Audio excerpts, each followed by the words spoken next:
as I said, setup-wise, I know it's from a different angle, but we said the setup's in a good position, the sort of stuff we talked about last lesson, definitely sort of taking sort of shape now, okay?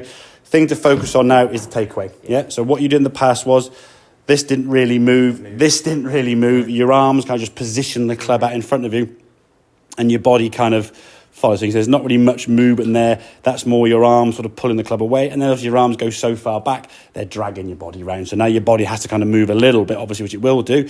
As you get to the top of the backswing now, that club's kind of what we call laid off, pointing over here, which means now it's going to come back down in that direction, yeah? So it comes over the top, and this is what causes you to get that club way outside the line. So we can see at this position here now, the golf club way outside the line of the golf ball. We want that club to be kind of curving on a nice little arc in and around the body, not being way out there. And this position here is more than likely going to cause you to shank it, because the club now being further away, you're catching right on the inside part of that golf club. And as we said, body parts now, that right foot kind of reacted to try and get out of your way, to try and just do something, because it feels it has to. Yeah? The ball then sort of hits the side of the screen, just sort of curves off to the right there. So your feeling and work practice now is going to be on this right side of your body now moving. So doing some practice swings, just doing this, yeah, just moving the club there. So you see the body now moving the club, and the arms sort of just following with that, as if, like I say, you're just handing something to someone to your right, okay?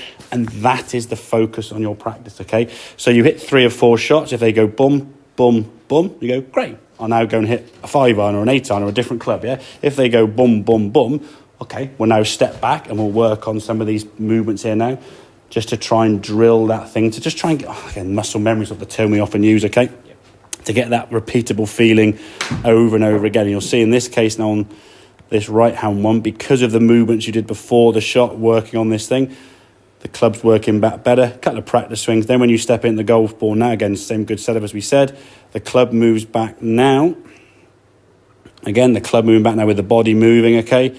Top of the backswing, the club now is putting more towards target. As you transition back in the golf ball now, without saying to change anything else, your club now is still on the inside part of the golf ball, working on this arc that we would want to try to produce with the golf club, yeah?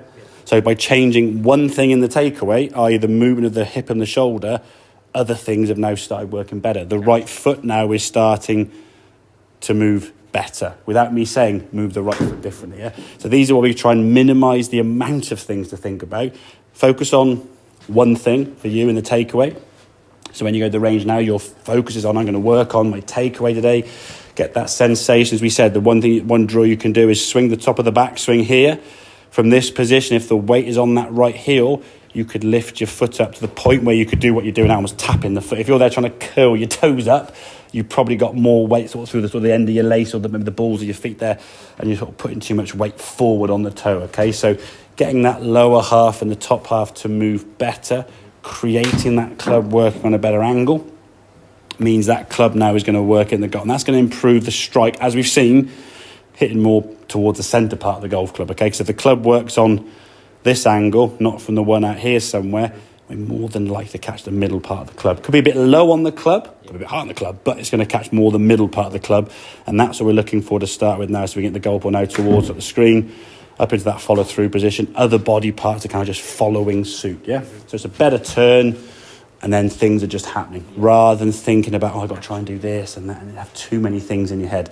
Like I say, you can't think of nothing, yeah, and you can't overthink too many things. Have a specific thought in your takeaway, and this is generally the sequence we go through. Then we look at setup, tick. Look at takeaway, tick. Get that better. Then we look at downswing and transition, and then the follow-through kind of goes out, and then it's more about, okay, different clubs on the course and going forward that way. Okay, that makes sense? Yeah, it does. Excellent. Yeah.